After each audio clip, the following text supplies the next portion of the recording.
जय हिंद साथियों, आप सभी का स्वागत है आपके अपने इस YouTube चैनल बीनस क्लासेस पर। आज की इस वीडियो में हम लोग देखेंगे साथियों इतिहास के अंतर्गत महाजनपद काल देखेंगे, यानी कि 16 महाजनपद। साथियों, हम railway NTPC and group D की सभी विषयों की तैयारी चैप्टर वाइज करवा रहे हैं साथियों, चैप्टर वाइज एकदम बेसिक से। तो आप चैनल पर नए हो तो चैनल को सब्सक्राइब करके नोटिफिकेशन बेल को ऑल पर क्लिक कर लीजिए। आज देखेंगे साथियों इतिहास के अंतर्गत महाजनपद काल। तो देखिए साथियों, स्टार्ट करते हैं आज की इस क्लास को। चैनल पर नए हो तो चैनल को सब्सक्राइब जरूर करें साथियों, ताकि आने वाली वीडियो का नोटिफिकेशन आप तक पहुंच सके। तो देखिए, इससे पहले मैं कई क्लासें ले चुका हूं, प्ले लिस्ट बनी हुई है, आप एकदम टॉपिक वाइज तरीके से देख सकते हैं। उससे प्रश्नों के पहले थोड़ा सा देख लेते हैं जो वन लाइनर टाइप में जानकारी, फिर प्रश्नों का भी अध्ययन करेंगे। जैसे कि साथियों, पाली ग्रंथों में गांव के मुखिया को क्या कहा जाता था? भोजक या फिर ग्राम भोजक। और उज्जैन का प्राचीन नाम साथियों अवंतिका है। ये सभी आप लोग जानते हैं, नहीं जानते तो जान लीजिए। नंद वंश का संस्थापक कौन है? नंद वंश का संस्थापक महापद्म नंद है। और साथियों देखिए प्राचीन भारत में पहला विदेशी आक्रमण किनके द्वारा किया गया? ये साथियों ईरानियों के द्वारा पहला विदेशी आक्रमण किया गया था। देखते हैं अगला। अगला देखिए साथियों, ये आगे बढ़ते हैं। सिकंदर ने भारत पर कब आक्रमण किया? लगभग 326 ईसा पूर्व पहले किया था। वो हर्यक वंश के किस शासक को कुड़िक कहा जाता था? देखिए साथियों, कितने बेहतरीन बात बताई गई है यहाँ पर। हर्यक वंश के किस शासक को कुड़िक कहा जाता था? तो अजात शत्रु को। किस शासक ने गंगा एवं सोन नदियों के संगम पर पाटलिपुत्र नामक नगर की स्थापना की? तो उदयन ने साथियों, जिसको आज के समय में पटना कहते हैं। 323 ईसा पूर्व में सिकंदर महान की मृत्यु हुई, कहाँ हुई? तो साथियों ये हुई बेबीलोन में। 323 ईसा पूर्व में सिकंदर महान की मृत्यु हो गई, कहाँ पर? बेबीलोन में हुई। देखते हैं अगला। आगे देखते हैं साथियों, ये रहा, इसको देख लेते हैं। कहता है सिकंदर महान या एवं पोरस या फिर पुरु की सेनाओं ने किस नदी के आमने सामने वाले तटों पर पड़ाव डाला था? तो झेलम नदी के आमने सामने तटों पर पड़ाव डाला था। किसके? सिकंदर महान एवं पोरस की सेनाओं ने। देखते हैं आगे। आगे साथियों देखिए, ये कहता है किस प्रकार का मृद भांड भारत में द्वितीय नगरीकरण या शहरीकरण के प्रारंभ का प्रतीक माना गया? तो ये उत्तर में काले पालिशकृत बर्तन को, यानी कि काले कलर के मृद भांड का मतलब होता है मिट्टी के बने बर्तन। तो काले पालिश किए हुए मृद भांड जो है साथियों, ये द्वितीय नगरीकरण या शहरीकरण के प्रारंभ प्रतीक बने। देखते हैं आगे। ये रहा, कहता है मगध की राजधानी कौन सी थी? तो मगध की राजधानी साथियों गिरिव्रज थी और राजगृह थी। गिरिव्रज या राजगृह कह सकते हैं, एक ही बात है। कहता है किस शासक द्वारा सर्वप्रथम, आगे देखिए, कहता है किस शासक द्वारा सर्वप्रथम पाटलिपुत्र को राजधानी के रूप में चयनित किया गया? तो साथियों उदयन ने तो इसकी स्थापना ही की थी, इसीलिए ये इसके ही द्वारा चयनित किया जाएगा। देखते हैं आगे। आगे साथियों देखिए, ये रहा, ये बेहतरीन प्रश्न है। कहता है 16 महाजनपदों की सूची कहाँ उपलब्ध है? मतलब कि 16 महाजनपदों का उल्लेख कहाँ मिलता है? ये एक साथियों धार्मिक ग्रंथ है अंगुत्तर निकाय, उसी में इसका उल्लेख मिलता है। मगध का कौन सा राजा सिकंदर महान के समकालीन था? ये साथियों घनानंद था। घनानंद में नंद वंश का शासक था साथियों। किसका? नंद वंश का अंतिम शासक था। और देखते हैं आगे। आगे ये रहा साथियों, प्रथम मगध साम्राज्य का उत्कर्ष किस सदी में हुआ? ये साथियों लगभग 6ठी सदी में हुआ था। और सिकंदर के आक्रमण के समय उत्तर भारत पर किस राजवंश का शासन था? तो नंद वंश का था साथियों, नंद वंश का शासन था। ये साथियों आप पढ़ लीजिए, बहुत काम की जानकारी है, भागिए नहीं, कतराइए नहीं इसको। इससे कतराएंगे तो ये इतना ही पास आएगी एग्जाम में आपके। कहता है ईसा पूर्व 6ठी शताब्दी में प्रारंभ में भारत का सर्वाधिक शक्तिशाली नगर कौन सा था? तो ये साथियों मगध था। मगध सबसे शक्तिशाली था। और नंद वंश का अंतिम सम्राट कौन था? ये घनानंद था। इसकी ही मृत्यु करके, इसकी हत्या करके चंद्रगुप्त मौर्य ने मौर्य वंश की स्थापना कर दी थी। वो भारत में सिक्का यानी कि मुद्रा का प्रचलन कब हुआ? 600 ईसा पूर्व में। देखते हैं आगे। आगे बस ये जानकारी खत्म होने वाली है। कहता है अभी लेखिए साक्ष्य से प्रकट होता है कि नंद राजा के आदेश से एक नहर खोदी गई थी। वो कहां पर खोदी गई थी? वो साथियों कलिंग में खोदी गई थी, कलिंग शहर में खोदी गई थी। देखते हैं आगे। कहता है पहला ईरानी शासक जिसने भारत के कुछ भाग को अपने अधीन किया था वो कौन था? वो डेरियस था। कौन था? डेरियस था साथियों। देखते हैं आगे।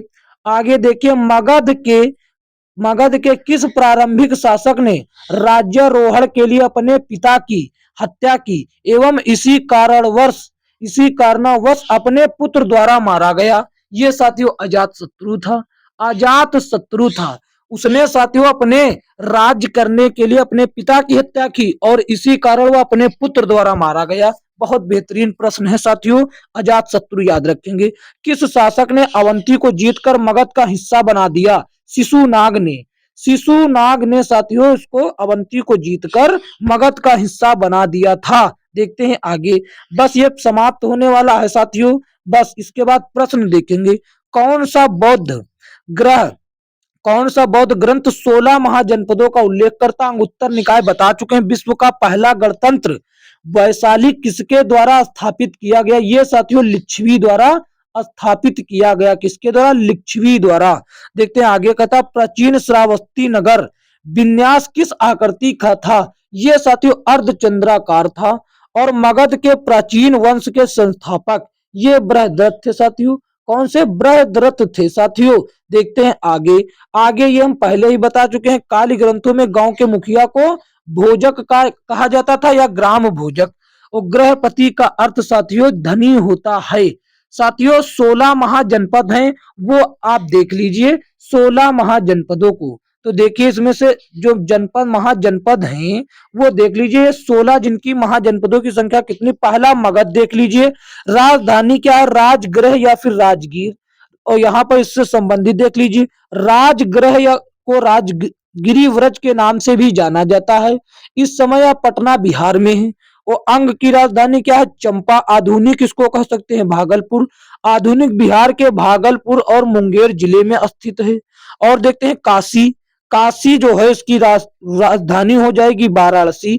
इसको शिल्प व्यापार एवं समृद्धि के लिए प्रसिद्ध उत्तर प्रदेश में स्थित है ये।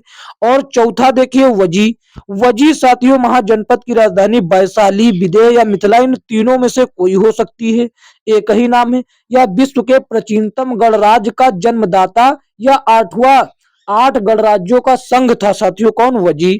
देखते हैं ये कौशल देखिए इसकी राजधानी श्रावस्ती है। श्रावस्ती आधुनिक साथियों आधुनिक उत्तर प्रदेश का साकेत अयोध्या श्रावस्ती यानी कि फैजाबाद उत्तर प्रदेश के आसपास का शहर। और देखिए ये कुरु की राजधानी इंद्रप्रस्थ थी। कुरु की राजधानी इंद्रप्रस्थ। ये यमुना के किनारे इंद्रप्रस्थ एवं हस्तिनापुर के आसपास का क्षेत्र जो दिल्ली, मेरठ एवं उत्तर प्रदेश, हरियाणा के आसपास के अंतर्गत आता है। और देखिए सातवां महाजनपद है चेदी। चेदी की राजधानी शक्तिमती थी जो बुंदेलखंड और उसके आसपास का भाग आता है जो उत्तर प्रदेश में है। आगे देखते हैं साथियों 7 तक हमने देख लिए। कहता है 8वां देखिए मल की राजधानी कुशीनगर या पावापुरी भी कह सकते हैं। और ये साथियों देवरिया और गोरखपुर का क्षेत्र था जो साथियों उत्तर प्रदेश में है। ये असमक महाजनपद की राजधानी क्या हो जाती? पैदन या पोतन, जो साथियों गोदावरी का तटवर्ती प्रदेश था। जो दक्षिण भारत का एकमात्र जनपद है। दक्षिण भारत का एकमात्र जनपद कौन है? असमक, जिसकी राजधानी पौदन या फिर पोतन है। देखते हैं वत्स की राजधानी हो जाती कौसंबी या कोसम, जो प्रयागराज यानी कि इलाहाबाद के आसपास का क्षेत्र था वर्तमान समय में। पांचाल देखिए, पांचाल की अहिछत्र या काम्पिल राजधानी हो जाती। रुहेलखंड के आसपास बरेली, बदायूं, फर्रुखाबाद, वर्तमान समय में बरेली, बदायूं, फर्रुखाबाद को टच करता हुआ शहर है। देखिए मत्स्य की राजधानी विराटनगर या फिर जयपुर, जो राजस्थान के अलवर और भरतपुर एवं जयपुर का क्षेत्र था वर्तमान समय में। और ये क्या कहता है, अवंती, अवंती की राजधानी उज्जैनी या महिष्मती थी। ये मालवा के आसपास का क्षेत्र था जो एमपी के अंतर्गत आता है। गंधार, गंधार साथियों जहां की वो क्या बोलते हैं, महाभारत में गांधारी कौन थी साथियों, जिसको निर्वस्त्र किया गया था, यानी द्रौपदी। जहां की रानी द्रौपदी, मतलब जहां के राजा द्रौपदी के पिता थे गांधार के, वही गांधार है। ये तक्षशिला एवं पुष्कली पुष पुष्कलावती साथियों इसकी राजधानी थी। आधुनिक अफगानिस्तान का पूर्वी भाग। और देखते हैं सूरसेन, सूरसेन महाजनपद की राजधानी मथुरा, जो मथुरा उत्तर प्रदेश का आधुनिक नाम है। तो देखिए आखिरी जो 16वां महाजनपद है कंबोज, क्या है, कंबोज है। और इसकी राजधानी क्या है बच्चा, इसकी राजधानी है राजपुर, राजपुर। ये श्रेष्ठ घोड़ों के लिए प्रसिद्ध रावल रावल रावलपिंडी पेशावर क्षेत्र था जो वर्तमान में पाकिस्तान में है। अब देखते हैं प्रश्नों का अध्ययन करते हैं साथियों। देखिए साथियों प्रश्न, पहला प्रश्न क्या कहता है, निम्नलिखित में से गलत जोड़ी का चयन कीजिए। तो देखिए चंद्रगुप्त मौर्य ने ये साथियों मौर्य वंश की स्थापना की, ये बिल्कुल सही है। और साथियों राजा राज चोल ने चोल वंश की स्थापना की, ये बिल्कुल सही है। और कनिष्क ने कुषाण वंश की स्थापना की, ये भी बिल्कुल सही। लेकिन बिंबिसार ने ये गुप्त वंश की स्थापना नहीं की, बिंबिसार ने हर्यक वंश की स्थापना की। बिंबिसार ने कौन से वंश की स्थापना की, हर्यक वंश की स्थापना की। हर्यक से संबंध होना था इसका, तो हर्यक वंश की स्थापना की। तो यही गलत हो जाता है बच्चे, कौन, ये गलत हो जाता है। अब कहेंगे सर जी आप लगे हाथ इसका भी बता दीजिए, गुप्त वंश की स्थापना किसने की। गुप्त वंश की स्थापना बच्चा श्री गुप्त ने की, किसने, श्री गुप्त ने की भैया गुप्त वंश की स्थापना। और देखते हैं अगला प्रश्न, देखने से पहले आपको बता दें उत्तर आपको यही लगाना है, एकदम सही है, चाहे ऑप्शन बदले भी हो सकते हैं प्रश्न में कोई। देखते हैं अगला, अगला देखिए ये साथियों क्या कहता है, कहता है बिंबिसार कहां का शासक था। बिंबिसार साथियों मगध का शासक था, बिंबिसार जो है मगध का शासक था। देखते हैं अगला प्रश्न, अगला प्रश्न ये रहा, क्या कहता है, निम्नलिखित में से, निम्नलिखित में से कौन सी मगध साम्राज्य की राजधानी है। हमने तो आपको पहले ही बता चुके हैं कि मगध की राजधानी कौन है भैया। मगध की राजधानी आपको हमने बताया था कि नहीं, राजगृह, राजगृह बताया था। यदि ये ना हो इसको राजगृह, राजगीर भी कह सकते हैं, इसको राजगीर भी कह सकते हैं। और इसको साथियों क्या कह सकते हैं, इसको साथियों गिरिव्रज भी कह सकते हैं, गिरिव्रज भी कह सकते हैं। तो इन तीनों में से कौन है सर, आप कहेंगे सर राजगीर ऑप्शन बी में दिया है, तो लगा दीजिए बच्चा इसी को। इन तीनों में से ये तीनों राजधानी मगध की है, राजगृह, राजगीर और गिरिव्रज। तो साथियों देखते हैं अगला प्रश्न, अगला प्रश्न देखिए साथियों, अगला प्रश्न ये रहा, कहता है आर्य संस्कृति के सर्वोच्च काल में गंगा घाटी, गंगा घाटी के जनपद जो संख्या में कितने थे सर, जो संख्या में 16 थे। हमने आपको संपूर्ण जानकारी दे दी, इसीलिए इसको कहा जाता है षोडश महाजनपद। क्या कहा जाता है, षोडश महाजनपद, षोडश महाजनपद, षोडश महाजनपद कहा जाता है, इसीलिए इसको सर, समझ गए ना बच्चा। देखते हैं अगला प्रश्न, अगला प्रश्न ये रहा साथियों, अगला प्रश्न ये रहा, कहता प्राचीन काल में अवध को किस नाम से जाना जाता था। तो सरकार हमने आपसे क्या कहा था बच्चा, हमने आपसे कहा था कि कौशल की राजधानी अवध है, या फिर इससे संबंधित और एक बात बताई थी कि नहीं, तो ये हो जाता है कौशल। अवध को प्राचीन काल में कौशल कहा जाता था। आपको बताना है साथियों कौशल की राजधानी क्या थी, या कौशल किसकी राजधानी थी, ये आपको कमेंट में बताना है। साथियों एक बात आपको हम बता दें कि रेलवे ने केवल महाजनपदों से इन्हीं 5 प्रश्नों को आज तक पूछा है, बाकी के आगे रेलवे ने प्रश्न पूछा ही नहीं महाजनपद से, इसीलिए मैंने आपको थ्योरिकल करवा दिया। बाकी एसएससी के एग्जाम ने भर भर के प्रश्न पूछे और सभी ने पूछे, लेकिन रेलवे ने ज्यादा प्रश्न इससे नहीं पूछे। तो साथियों जो वो प्रश्न हमने आपको वन लाइनर में कराया था वो कर लीजिएगा, इस बार हो सकता है पूछे जाएं। तो देखिए साथियों आज की वीडियो में इतना ही। यह वीडियो अच्छा लगा है तो इसको लाइक करें और अपने दोस्तों में शेयर करें। और साथियों, चैनल पर न हो तो चैनल को सब्सक्राइब करके नोटिफिकेशन बेल को ऑल पर क्लिक करें, ताकि आने वाली वीडियो का नोटिफिकेशन सबसे पहले आप तक पहुंच सके। साथियों, हम आपकी टॉपिक वाइज, चैप्टर वाइज एकदम बेसिक से तैयारी करवा रहे हैं, तो आप चैनल को सब्सक्राइब अवश्य करें।